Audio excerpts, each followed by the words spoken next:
अखिल भूमंडलीय सर्व शिरोमणि मुनि समाज के संस्थापक आदि मुनीश्वर योगेश्वर सदगुरुदेव शिव मुनि महाराज की जय। उपस्थित मुनि वृंद, साधु सज्जन वृंद, संत वृंद, साधक वृंद, आध्यात्म ज्ञान के जिज्ञासुओं और प्रेमियों, सभी श्रोता वृंद, आप सभी को मेरा कोटिशः नमन, सब प्रेम जय जीव। तो आध्यात्मिक चर्चा चल रही है और हम लोग सदगुरुदेव शिव मुनि महाराज रचित ग्रंथ भूत विद्या व मैस्मरिज्म पर चर्चा कर रहे हैं ना। बहुत ही अजीब बातें हैं, फिर भी सदगुरुदेव हम लोग को बतला रहे हैं और आगे हम लोग पढ़ते हैं। यदि कोई सीखना चाहे तो कुछ शर्तों पर सिद्ध दर्पण या त्रिकालदर्शी आईने का बनाना भी हम सिखा सकते हैं, जिसे सीख कर मनुष्य यदि चाहे तो हजारों रुपया कमा सकता है।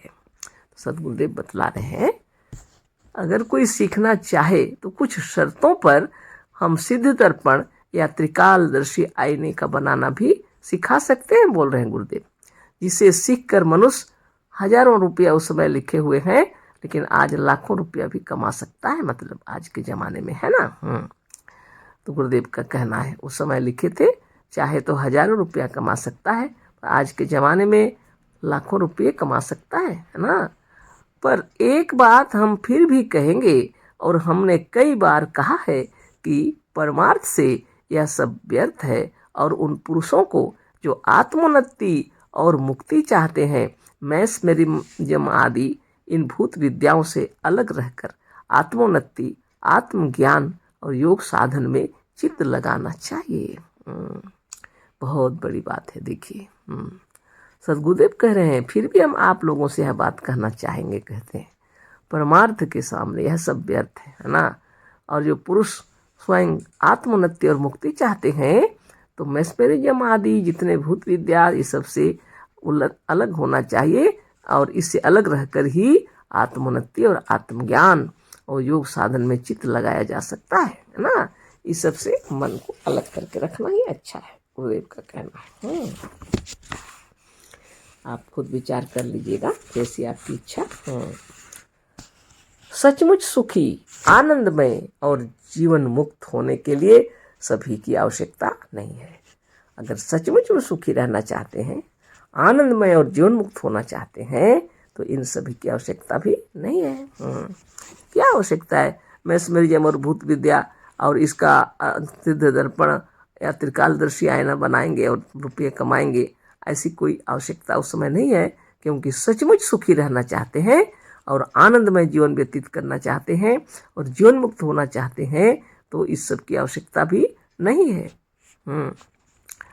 अब देखिए वो तो अपने अपने विचार है, ठीक है ना, और किसी किसी की आवश्यकता पड़े तो वो कर सकते है ना। सदगुरुदेव की वाणी और हम लोग चर्चा कर रहे हैं विषय पर सोच विचार, है ना, और अपने भी विचार, है ना। तो गुरुदेव की लिखी हुई बातों को आप सोचिए, विचार कीजिए। सचमुच सुखी रहना चाहते हैं और आनंदमय जीवन मुक्त होना चाहते हैं तो इन सब में मन खपा के कोई फायदा नहीं है ना। सदगुरुदेव कहते हैं आत्मोन्नति के लिए आत्मज्ञान और योग साधन में चित्त लगाना ज़्यादा जरूरी है। हम मैस्मरिज्म पर अपनी लेखनी उठाना नहीं चाहते थे, पर हमारे शिष्यों ने, मुनियों ने और ज्ञान शक्ति के कुछ ग्राहकों ने हमें मैस्मरिज्म पर लिखने के लिए बहुत विवश किया है। उस समय की बात है जब किताब लिखने से पहले की बात है ना। मैस्मरिज्म पर लिखने के लिए मुनि लोग बोले और ज्ञान शक्ति के जितने ग्राहक थे वो लोग भी बोले, और कुछ लोगों के बोलने से सदगुरुदेव को मालूम हुआ कि लिख देना ही अच्छा है ना। तो ज्ञान शक्ति के कुछ ग्राहकों ने हमें मैस्मरिज्म पर लिखने के लिए बहुत विवश किया है। बहुत दिनों से टालते आते हैं, तो बहुत दिनों से टालते आते हैं, पर अब इन मुनियों और शिष्यों का आग्रह ना टालना अनिवार्य हो गया है। तो बहुत दिनों से तो टालते आए, लेकिन बाद में लगा गुरुदेव को कि इतने मुनियों के आग्रह को, इतने शिष्यों के आग्रह को क्यों टालें, यह लिखना अनिवार्य हो गया। अतः लेखनी उठानी पड़ी, है ना। हम अब मैस्मरिज्म पर अब हम विस्तार के साथ लिखेंगे और हमारे पाठकों को तथा यथासंभव यह मालूम हो जाएगा कि मैस्मरिज्म क्या है। तो गुरुदेव जब लिखने उठाए हैं तो वो कोई चीज छुपाएंगे नहीं, है ना। सदगुरुदेव की वाणी है ना। क्या कहना, राम लखन मुनि जी कहते हैं, एक याद हो गया, एक पंक्ति थोड़ा सा है ना। सब सार तत्व तुमने वेदों का भी बताया, कोई भी भेद हमसे सद्गुरु नहीं छिपाई।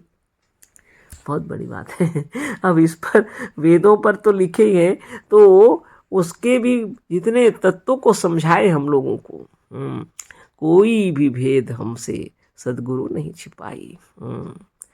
जिस वक्त भूल जाते अपने स्वरूप को हम, उस वक्त याद तुमने हमको सदा दिलाई। कोटि कोटि नमन सदगुरुदेव शिव मुनि महाराज की जय। हम लोग अगर आत्मज्ञान से बिछुड़ जाते हैं, अपने आप को यदि भूल जाते हैं, खुद को यदि भूल जाते हैं और दुख में विगलित होने लगते हैं, कष्ट में पीड़ित होकर के जीवित रहते हैं, तो भी दुखी रहते हैं, तो सदगुरु वह ज्ञान देते हैं कि आह क्या कहने, है ना। हाँ, सदगुरुदेव के भजन संगीत किताब लेकर पढ़िए और नित्य दिन योगाभ्यास कीजिए और शुभ भावना मगन रहिए, अपने आप में शुभ भावना करते रहिए, तो आपको मालूम होगा कि सदगुरु क्या है ना। तो उन्होंने टालना उचित नहीं समझा और लिखने लगे। मैस्मरिज्म और भूत विद्या पर यह लेख लिखे हैं, तो आप समझ लीजिए कोई भेद छिपाएंगे नहीं गुरुदेव, है ना। जो भी इसमें भेद है वो खोल के रख देंगे, आगे लिख रहे हैं फिर भी इसमें लिखा हुआ है। अभी इस अंग में हमारे पाठक इतने ही से संतोष करें। मैस्मरिज्म कोई कठिन विद्या या साधन नहीं है, यह बहुत ही सरल है। हाँ, यह सत्य है कि इसको भी जानने वाले, सचमुच जानने वाले मतलब बहुत कम है।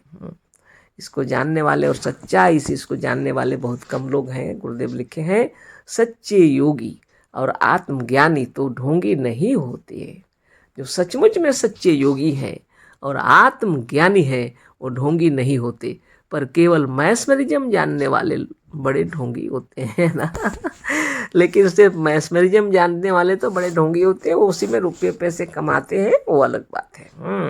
लेकिन जो सचमुच में आत्मज्ञानी है और सच्चे योगी हैं और उनको मैस्मरिज्म भी आता है, वो ढोंगी नहीं है। और विशेष आवश्यकता पड़े तो किसी के रोग दोष दुख को हरते हैं, है ना। वह मैस्मरिज्म के मूल तत्व और उसमें दोषों को नहीं बतलाते, और वो जो ढोंगी लोग हैं वो लोग मैस्मरिज्म के मूल तत्व और दोषों को नहीं बतलाते, पर हम इसके तमाम रहस्यों, भेदों और दोषों को खोलकर अपने पाठकों पर प्रकट कर देंगे। सदगुरुदेव की महिमा अपार है। तो गुरुदेव कह रहे हैं कि जो कुछ भी मैस्मरिज्म के अंदर जो दोष है या जो रहस्य है, इन तमाम रहस्यों को अपने पाठकों के सामने हम प्रकट कर देंगे। इसमें खोल कर लिखेंगे। आगे अध्याय 2 पर लिखे हैं, वहाँ से शुरू हुआ है। इतना समय तक तो बस भूमिका बांधते रहे। तो भूमिका ही है, जरूरी है। हम लोग के मनो मस्तिष्क के अंदर में इस विषय में हम लोग जब सोच रहे हैं तो अनेक विचार उत्पन्न होते हैं। अब भूत विद्या और मैस्मरिज्म पढ़ेंगे जब ना, और इस किताब के अंत होते होते आपके हृदय से भूत प्रेत का भय समाप्त हो जाएगा, है ना। और उद्देश्य क्या है सदगुरु का? इस अज्ञान से हम लोग को दूर करना चाहते हैं। यानी भूत विद्या और मैस्मरिज्म वाली बातों को पढ़ते पढ़ते इस छोटी सी किताब को अंत तक पढ़ते जाइए। अंत में आपके हृदय के अंदर में आनंद स्फुरित होगा, भय समाप्त हो जाएगा। हृदय से भूतों के बारे में जितने विचारधारा है दूर हो जाएगी, है ना। तो सबसे बड़ी सिद्धि है, समझ लीजिए, इस किताब को पढ़कर अंतिम होते होते आपका मनोमस्तिष्क शुद्ध, निर्मल और निरामय हो जाएगा। और वही सदगुरु ज्ञान दे रहे हैं कि आप वास्तव में कौन है, अजर अमर अविनाशी हैं, है ना, सर्वशक्तिमान है, सुंदर युवा बलवान है, धनवान है, भगवान है। यह बहुत बड़ी शक्ति आपके अंदर आत्मा में जागृत हो जाए, इसीलिए यह चीज लिखे हैं गुरुदेव। नहीं तो भटकते जाएंगे। मनोमस्तिष्क के अंदर में अगर ये वृत्तियाँ उत्पन्न हो जाएं तो लोग अपने को कमजोर समझेंगे। और भूत विद्या और मैस्मरिज्म ऐसा लिखे हैं गुरुदेव कि यहाँ मनोमस्तिष्क के विकार हैं, ये दूर हो जाएंगे, है ना।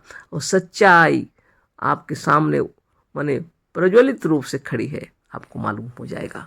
आत्मशक्ति महाशक्ति और सर्वशक्तिमान है। बहुत से लोग क्या कह रहे हैं कि हम ब्रह्म है, ऐसा है हो ही नहीं सकता। बाहर में भी बहुत चर्चा हो रही है, हम देख रहे हैं। कोई बता रहे हैं कि हम ब्रह्म है, ऐसे सोचो जब माया से परे हट जाओगे तो तुम्हें पूर्ण रूप से यह ज्ञान हो जाएगा कि हम ब्रह्म है। तो कोई कहते हैं हम ब्रह्म नहीं हो सकते। तो आप जब तक सोच रहे हैं कि आप ब्रह्म नहीं हो सकते, तो इस विचार को दूर करने के लिए ब्रह्म ज्ञान की आवश्यकता है। जब आप हृदय में ज्ञान उत्पन्न हो जाएगा तो हम ब्रह्म नहीं हो सकते, यह जो शंका, यह जो संदेह है, इसीलिए आपको ऐसा लग रहा है। जब आपको पक्का ज्ञान हो जाएगा तो आपको लगेगा कि आप ही ब्रह्म है और सभी ब्रह्म है। यह जीवन, यह प्राण, यह महाशक्ति, यह शिव शक्ति, यही पर ब्रह्म परमात्मा है। और जो स्वयं आप हैं। बहुत से लोग कह रहे हैं आत्मा के विषय में बता रहे हैं। आत्मा क्या है? यह तो बहुत सहज और सरल रूप से सद्गुरुदेव बतलाए। आत्मा का मतलब ही होता है अपना आप। इसके बारे क्यों चिंतित हो रहे हैं कि आत्मा क्या है? कोई कह रहे हैं एक महाशक्ति है, एनर्जी है और यह अनंत है। ठीक है, लेकिन गुरुदेव कहते हैं इस महाशक्ति को जब आप अपने आप हैं, जब शरीरधारी हैं, तभी दुनिया देख सकती है, नहीं तो कोई नहीं देख सकते। या आपके शरीर के अंदर आप जब विराजमान हैं तो यह शरीर चलता फिरता है, दौड़ता भागता है। और इसी को लेकर के वेदों की रचना हुई है ना। 18 पुराणों की रचना हुई है, उपनिषदों की रचना हुई है, रामायण, महाभारत, गीता, भागवत सब आपको समझाने के लिए रचे गए हैं। लेकिन ना समझी में हम लोग बाहर की ओर ही भटक गए हैं, है ना। तो अंतरात्मा में डुबकी लगाने के लिए सचमुच में इन विद्या को भी जान लेना चाहिए। जानने की जरूरत नहीं है, लेकिन ज्ञान को समझ लेना चाहिए कि वास्तव में भूत प्रेत कोई भी संसार में नहीं है। लेकिन बोल देने से नहीं होता है, इसकी अंतरात्मा को झकझोर कर रख दिए हैं गुरुदेव। फिर कल चर्चा होगी और आप पढ़िए और सुनिए। आपके पास किताब होगा तो आप खुद भी पढ़ लीजिए, है ना। फिर भी हम लोग चर्चा तो अवश्य करेंगे। बहुत से लोग पढ़ने नहीं जानते हैं, कुछ लोग को तो हिंदी पढ़ने भी नहीं आता, कुछ लोग तो पढ़े लिखे भी नहीं है, वहाँ तक जा रहा है यह ज्ञान, है ना। आपकी महिमा बनी रहे, आपकी प्रेरणा बनी रहे, है ना। अशेष धन्यवाद, कोटिशः नमन, सप्रेम जय जीव। सद्गुरुदेव शिव मुनि महाराज की जय।